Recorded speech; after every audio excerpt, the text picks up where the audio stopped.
Hello বন্ধুরা, wbporashona.com চ্যানেলে সবাইকে স্বাগত। আজ আমরা অষ্টম শ্রেণীর বাংলা থেকে গড়াই নদীর তীরের উপর একটি অতি গুরুত্বপূর্ণ প্রশ্নের উত্তর তোমাদের সাথে আলোচনা করব। শুরুতেই জানিয়ে রাখতে চাই, wbporashona.com বাংলার প্রথম ডিজিটাল প্রশ্ন উত্তর সহায়িকা। পাঠ্য বিষয়ের বিভিন্ন প্রশ্নের উত্তর আলোচনা তোমরা যদি বিনামূল্যে পড়তে চাও, এখনই ভিজিট করো আমাদের ওয়েবসাইট wbporashona.com-এ। লিঙ্ক ডেসক্রিপশন বক্সে দেওয়া আছে। তোমরা যারা হোয়াটসঅ্যাপ ইউজ করো বা তোমাদের বাবা মায়েদের হোয়াটসঅ্যাপ রয়েছে, তাদেরকে বলছি সেই হোয়াটসঅ্যাপ ইউজ করে আমাদের চ্যানেলে জয়েন করতে পারো। আমাদের হোয়াটসঅ্যাপ চ্যানেলের লিঙ্কও ডেসক্রিপশন বক্সে দেওয়া রয়েছে। এর মাধ্যমে তোমরা নিয়মিত বিভিন্ন পড়াশোনা সংক্রান্ত তথ্য, আপডেটস, ভিডিওস তোমাদের হোয়াটসঅ্যাপে পেতে থাকবে। তাহলে চলো আর দেরি না করে শুরু করে দিই আজকের আলোচনা। গড়াই নদীর তীরে কবিতার সারাংশ আলোচনা করো। তোমাদের প্রথমেই বলে রাখি, এটা কিন্তু একটা খুব ইম্পর্টেন্ট প্রশ্ন। এবার শুধুমাত্র কিন্তু এই সারাংশ আলোচনা করো এমনভাবেই যে পরীক্ষায় আসবে এই প্রশ্ন, তা কিন্তু নাও হতে পারে।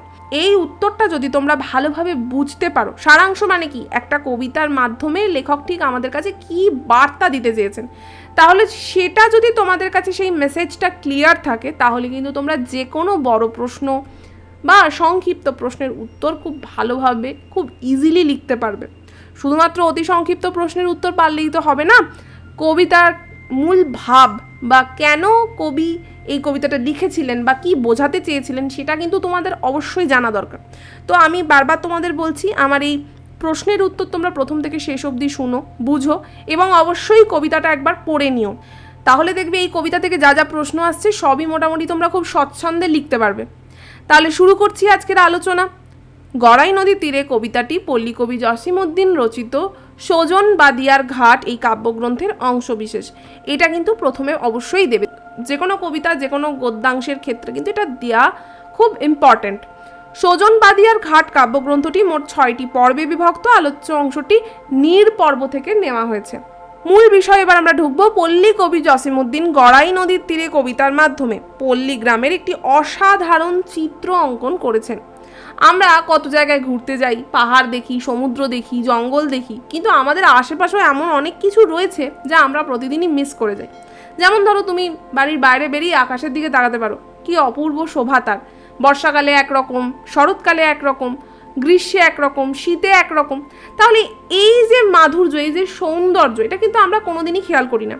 তোমরা যারা আমার কাছে এখন শুনছো, আমার এই ভিডিওটা শুনছো, তাদেরকে বলছি, অনেকেই হয়তো আমরা সকালবেলা ঘুম থেকে দেরিতে উঠি, যার জন্য সূর্য কখন উঠছে বা সূর্যের যে ওঠার যে সেই রক্তিম আভা, মানে গ্রামাঞ্চলে যারা থাকে, কোনো নদীর পাশ থেকে যখন দেখা যায় সূর্যের আলোক রশ্মি আস্তে আস্তে ছড়িয়ে পড়ছে, বা কোনো পুকুরের পাশে, যারা পাহাড়ি অঞ্চলে থাকো সেখানে যখন পাহাড়ের ফাঁক দিয়ে সূর্য উঠছে, এই কিন্তু একটা নৈসর্গিক শোভা।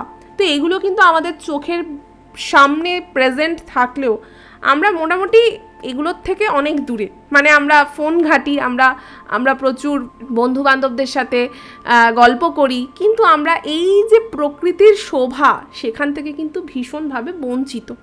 তো পল্লীকবি জসিমউদ্দিন কিন্তু এই রস থেকে বঞ্চিত নন। তিনি আমাদের থেকে অবশ্যই অনেক অনেক অনেক অনেক এগিয়ে। তাই তিনি একটা পল্লীগ্রাম, একটা গ্রাম, টেকনিক্যালি গ্রাম, শহরের কোনো ছোঁয়া নেই যেখানে, সো সেই গ্রামেরই একটা অসাধারণ ছবি আমাদের সামনে তুলে ধরেছেন। তার বর্ণনায় সামান্য একটা কুটির হয়ে উঠেছে অসামান্য। তিনি এমনভাবেই সেই ব্যাপারটাকে ব্যাখ্যা করেছেন। গড়াই নদীর তীরে অবস্থিত ছোট্ট কুটিরটিকে কেন্দ্র করে কিছু সাধারণ ঘটনা, যেমন ধরো মাচার লতানে গাছের ফুল দোলা।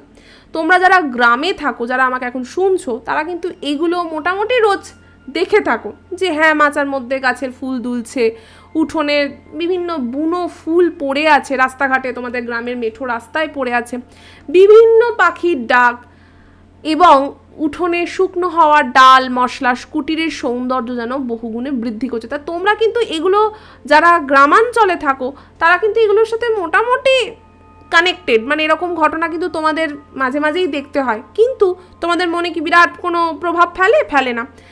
কিন্তু কবি জসিমউদ্দিন এই সামান্য ছোট ছোট ঘটনা, একটা ধরো পাখি ডাকলো, একটা ধরো বুনো ফুল যার কোনো নাম জানা নেই, তার যে সৌন্দর্য, তার যে মাধুর্য, কবি কিন্তু সম্পূর্ণ আস্বাদন তার করেছেন। আলোচনার বাকি অংশে ডেফিনেটলি যাব। তার আগে আমরা একটা বিষয় তোমাদের সাথে শেয়ার করতে চাই। তোমরা এখন ক্লাস 8-এ পড়ছো, ইতিহাস, ভূগোল, বিজ্ঞান বেশ মোটা মোটা সহায়িকা, তোমরা দেখলেই মোটামুটি ভয় পাও, ভাবো কি করে এত বড় মোটা সহায়িকাটা তুমি শেষ করবে। তো ভয় পাওয়ার দরকার নেই, তোমাদের এই দুশ্চিন্তা দূর করতে আমরা মানে wbporashona.com নিয়ে এসেছি তোমাদের জন্য এক নজরে শর্ট নোটস। তোমরা যেরকম টিচারদের কাছ থেকে নোট নাও, ঠিক সেই ধরনের শর্ট নোটস। এর নাম হচ্ছে to the point ebook series. কি থাকছে? মাত্র 20 পাতার মধ্যে সম্পূর্ণ সিলেবাস। হ্যাঁ, তোমরা ঠিকই শুনছো, সম্পূর্ণ সিলেবাস মাত্র 20 পাতায়। প্রতিটা অধ্যায়ের সমস্ত ইম্পর্টেন্ট পয়েন্টস আমরা এই ইবুকগুলোতে একত্রিত করেছি। তোমরা যদি ভালোভাবে ইবুকগুলো পড়তে পারো, আমরা এটুকু অ্যাসিওর করব তোমরা ভালো নাম্বার পেয়ে পরীক্ষায় পাশ করবে। এখন অনেক অফার চলছে, তো দ্রুত কিনলে সেই অফারগুলোও তোমরা পেতে পারবে। যদি তোমরা কেউ আমার এই ভিডিও দেখে আগ্রহী হও এবং কিনতে চাও, সেক্ষেত্রে এই ইবুকগুলো কিনতে স্ক্রিনে দেওয়া নাম্বারটাতে আমাদেরকে হোয়াটসঅ্যাপ করো 9614581033। এই নাম্বারে কি হোয়াটসঅ্যাপ করবে? লিখবে আমি কিনতে চাই। ধরো বিজ্ঞান কিনতে চাও, তাহলে লিখবে আমি কিনতে চাই বিজ্ঞান ক্লাস 8। তাহলে যে ইবুকটি কিনতে চাও সেই ইবুকের নাম, বা যদি তোমরা 3টে ইবুকই কিনতে চাও সেক্ষেত্রে 3টে ইবুকের নাম, মানে আমি কিনতে চাই ইতিহাস, ভূগোল, বিজ্ঞান, এই 3টি ইবুক, এইভাবে লিখে আমাদেরকে হোয়াটসঅ্যাপ করো। আর যদি তোমাদের আরও কিছু প্রশ্ন থাকে তাহলে তোমরা আমাদের এই নাম্বারে সোম থেকে শনি 11টা থেকে 6টার মধ্যে কল করতে পারো। ফিরে এলাম আবার আলোচনায়। তো সামান্য লতা পাতা ফুল দিয়ে ঘেরা একটি কুটিরের সাথে প্রকৃতির যে একটা সুন্দর সম্পর্ক আছে, যেন প্রকৃতির একটা অংশ সে, তা আমরা আমাদের এই স্থূল চোখে বুঝতে না পারলেও কবি কিন্তু এটা খুব সুন্দরভাবে বুঝেছেন এবং সেটা তাড়িয়ে তাড়িয়ে উপভোগ করেছেন। আমাদের চারিপাশে অজস্র প্রাকৃতিক ঘটনা আমাদের অলক্ষ্যে ক্রমাগত ঘটছে, যেটা আমি শুরুতেই বললাম। জীবনের ব্যস্ততায় আমরা কি করি? সেটাকে উপেক্ষা করি।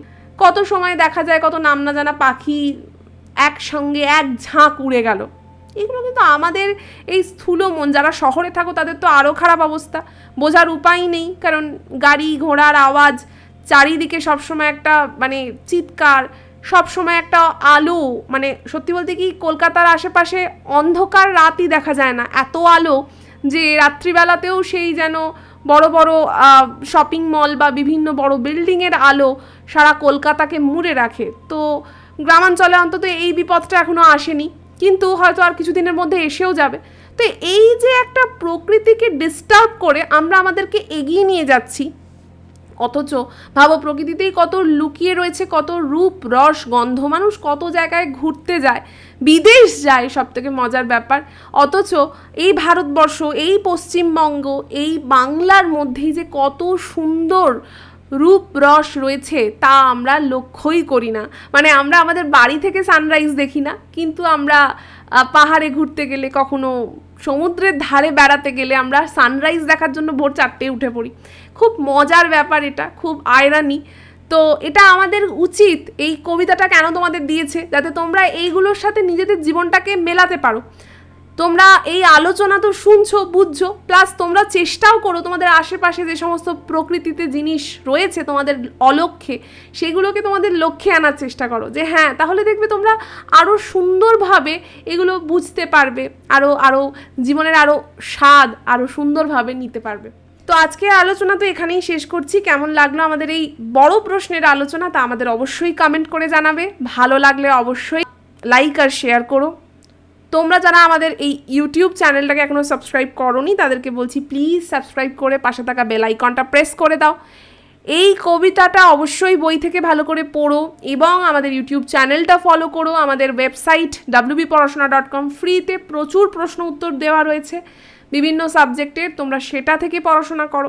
মোটমাট পড়াশোনা করো এবং যেটা বললাম প্রকৃতিকেও এনজয় করো, তাহলে দেখবে জীবনটা খুব সুন্দর হবে। আজকে এই পর্যন্তই, আবার ফিরে আসবো অন্য কোনো পর্ব নিয়ে।